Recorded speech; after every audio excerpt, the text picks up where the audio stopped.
Hey, welcome back to Recently Played. Today I'll be giving you my honest thoughts, feelings, and opinions on Limbo by Aminé. I'm gonna try my hardest not to say anime or anime, but it's gonna happen. So I'll start out by saying that I like Aminé, and he's really stuck out to me as an interesting personality among dozens of rappers that have blown up over the last few years. He's one of those artists that I really quite like, even though he doesn't have an album to his name that I would call great. I'll get into it in more depth shortly, but for now, I'll say that even though his first two releases are quite enjoyable for pretty different reasons, I wouldn't refer to either of them as being great. And that's kind of funny because most artists that I like as much as I like Aminé have an album that I really love. So it's the end of summer 2020 and Aminé's new album Limbo is here. Is this the Aminé album that I'm gonna refer to as great? Let's find out. First, I'll give you some background information on my experience listening to Aminé. So I first became acquainted with Aminé with his 2016 smash hit single Caroline, which I thought was pretty good and I still think is pretty good.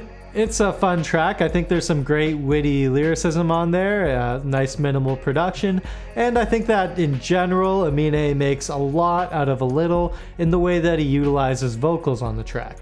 But Caroline alone doesn't give you a clear picture of who Aminé is as an artist. That's not something that I got until I listened to his 2017 debut album, Good For You. And while Caroline would pass on any top 40 rap playlist, the rest of the tracks for the most part on Good For You would sound grossly out of place.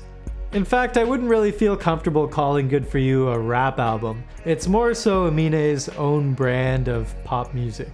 There's this bright, happy vibe to the album that kind of makes it seem like it came from the world of Yo Gabba Gabba. And yes, even though there's plenty of other bright, cheery hip-hop out there, the catch is that Aminé is genuinely a very talented rapper. And while his production and beats might not always sound like rap music, Aminé's voice doesn't really sound all that bright and cheery. And I think it's that juxtaposition that really drew me to Aminé's music in the first place. On certain tracks, Aminé can come across as a bit of a guilty pleasure, but the difference that separates Aminé from other artists that would fall into that category is that, again, Aminé has great technical abilities as a rapper, but also he's able to create some really inspiring moments. For all of the silly tracks on Good For You, there's an equal amount of thought-provoking and beautiful ones, and the fact that they don't sound like rap music doesn't take away from them at all. Some of the strongest parts of Good For You, in my opinion, are the ones where genre just becomes irrelevant. And then just over a year later, we got Aminé's follow-up to Good For You, 1.5, which he refers to as an EP/LP/mixtape/album. And I kind of agree with Aminé in terms of that release being hard to define. Good For You sounded like it was the debut Aminé album. It was very well thought out, very well produced. It sounded like it was meant to be his big moment. I'd even go as far to say that the over-ambitious nature of Good For You made it sound like he was trying a little too hard. And if Good For You sounded like he was trying too hard, 1.5 sounded like he wasn't trying at all. The beats sounded super raw and unfinished, and thematically, lyrically, and just overall, it was a much more messy release. And that's why it's not without some irony that I actually ended up liking and listening to 1.5 more than Good For You. For the most part, it's a simple, straight-up rap album that definitely follows some of the trends of the time, but putting all of that aside, there's a lot of what I like about Aminé on there. It's fun, it's goofy, and we still get these great moments where Aminé just bears his soul out there for all of us to see.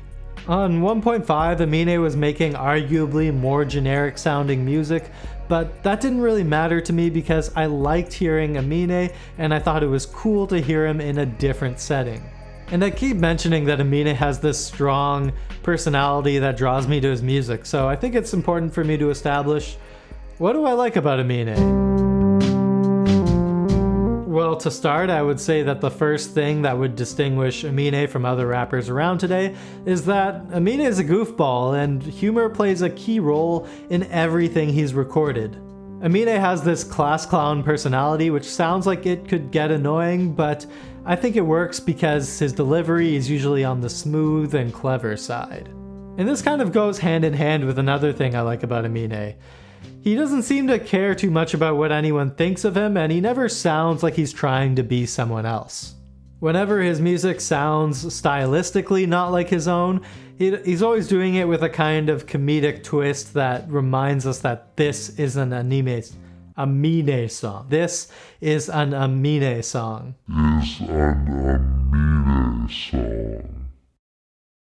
And it's because of all of this that through his music, we get to see who Aminé really is. Underneath his prankster exterior, Aminé is a very sensitive and emotional guy, and he's not afraid to show it. I mentioned earlier that I really like the moments when Aminé just bears his soul out there for all of us to see, and I have to say that those are the moments when I connect to his music the most.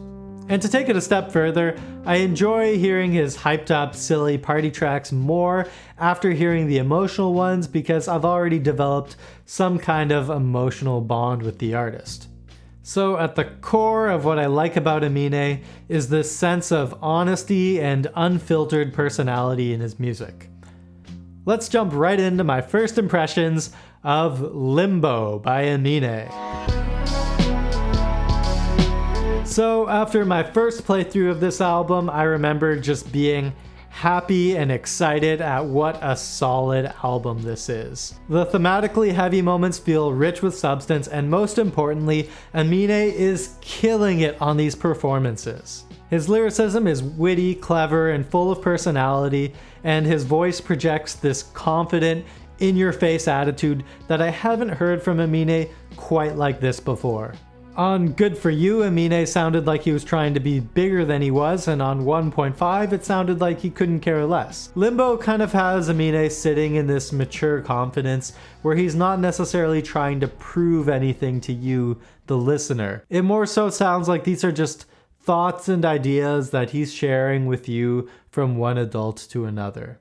Among general rap listeners, it makes sense to me that Aminé isn't really for everyone. As I mentioned earlier, he's a bit of a weirdo who has a hard time taking himself seriously, and his music is definitely a reflection of that. I can see how that can really go either way with a lot of people. However, Limbo is an exception to this rule that's defined Aminé up until now. It's easily his most accessible album, and it's the only one that I would seriously recommend to any well-versed hip-hop fan. I'm totally comfortable saying, hey, this is a good rap album. It's not a guilty pleasure, it's not something that you need to turn off your brain to enjoy, and it's not only good if you don't think of it as a rap album. And the biggest thing that this album has going for it is that Aminé managed to keep most of what I like about his personality and his music intact while delivering such a different sounding album, and that is no small accomplishment. It's the same Aminé that we know and love that we're getting, he's just a little more grown up now. And I think that coming into maturity is a central theme in this album worth talking about, so let's get into that. Many times throughout this album, I get the sense that this is an album about maturing and reflecting on things that have been left behind. Reminiscing about the past happens quite regularly in Aminé's music. He's always looking back to times when his problems were a little more simple. Not knowing how to put on a condom, surviving off of instant ramen noodles, and wishing he could afford a nicer car than his humble Nissan. He also speaks fondly of things that he'll never get to experience again, like getting dropped off at school by his mom. Aminé really goes out of his way to romanticize these things that are almost universally thought of as mundane, and I think that it comes from a place of wisdom, maturity, and unavoidable frustration with the entertainment industry. In the past, he's placed this rags to riches narrative upon himself, someone who came from humble beginnings and then achieved the impossible. In that respect, Aminé is a lot less dramatic about his accomplishments this time around. He doesn't boast his fame or celebrity status. In fact, he makes it a point to call out his own industry for praising things that are fake and materialistic. Some of my favorite examples of this happen in Limbo's lead single, Shimmy. There's one part where he says that expensive car that you just bought doesn't actually belong to you, it belongs to the IRS.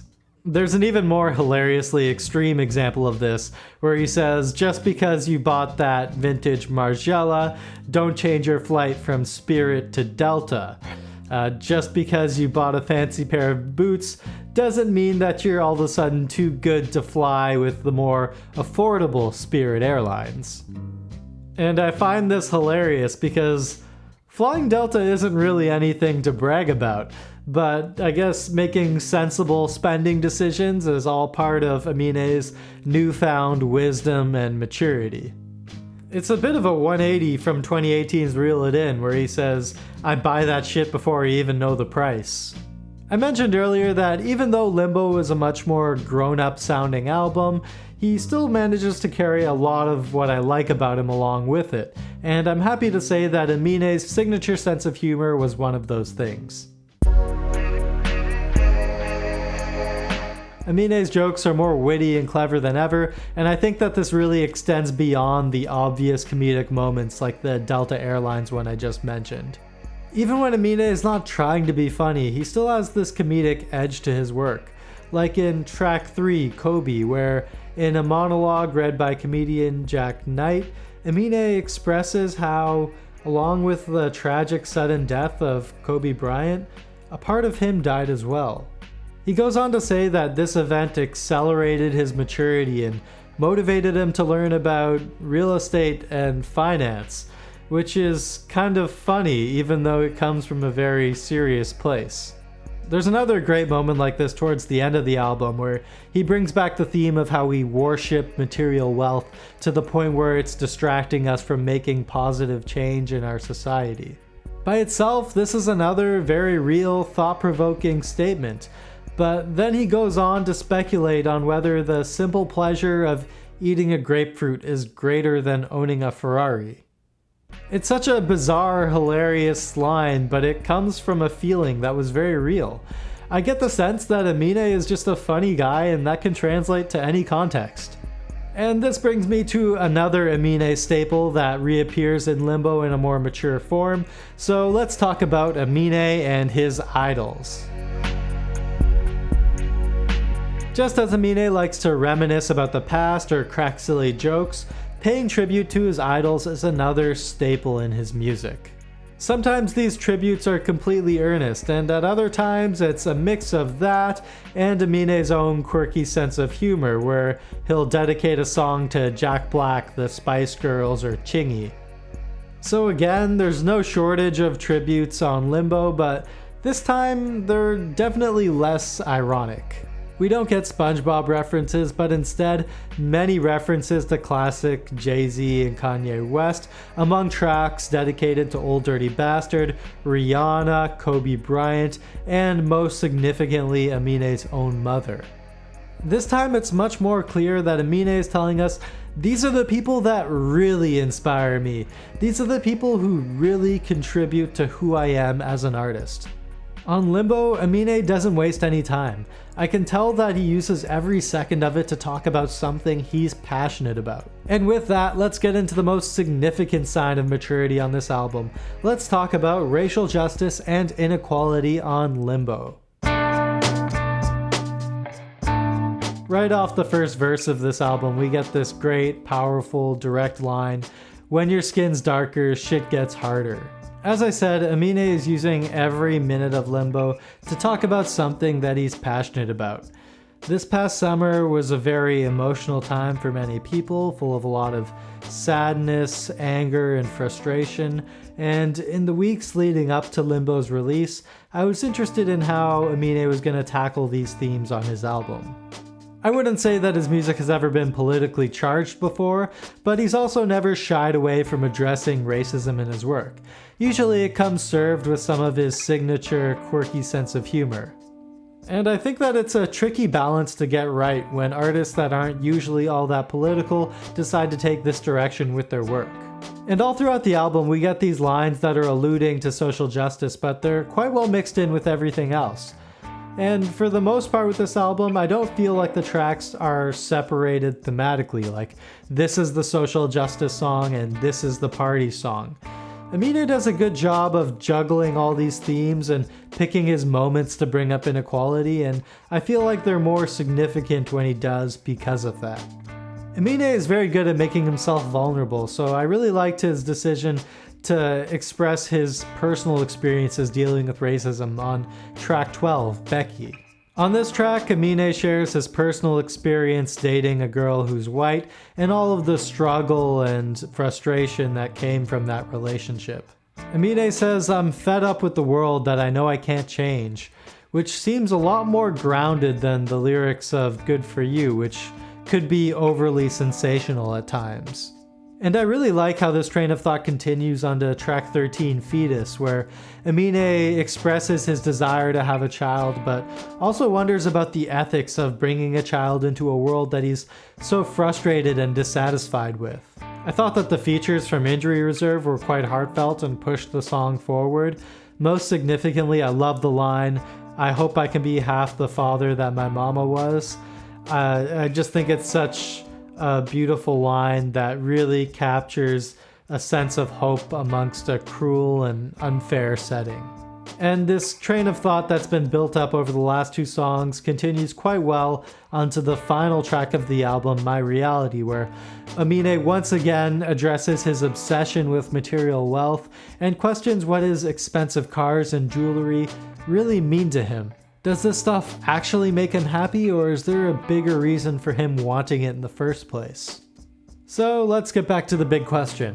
Is Limbo Aminé's best album? Yes.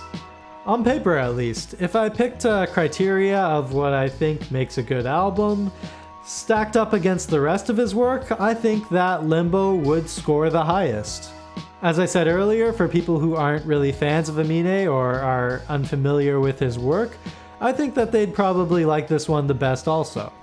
But as an Aminé fan, I would say that something's definitely missing on this one, and I think it's a direct result of everything I've praised this album for. Looking at the album as a whole, something about Limbo just feels a little dull and lifeless. It's like Aminé knew everything he had to do to make his best work, and then he did it. And in that sense, this album feels a little predictable. It's a great album to listen to a few times, but after that, it starts to sound like something I've heard before. Yeah, I know I said that this album carries over everything I like about Aminé's music, and it does, but the way that it displays them is more normal. Part of me misses the mellow yellow fellow who couldn't be concerned about what anyone thought of him. Aminé's music has never been perfect, but that's also part of what I like about it. I mentioned that this one comes across as an album about maturity or coming of age. Well, every great coming of age story tells us that growing up means leaving something behind. Along with all of the great stuff that Aminé has gained, I can't help but miss some of the things he left behind. I give Limbo by Aminé a 7.9 out of 10. And there we go. Those are my honest thoughts, feelings, and opinions on Limbo by Aminé. Don't forget to like and subscribe, and I'll see you next time.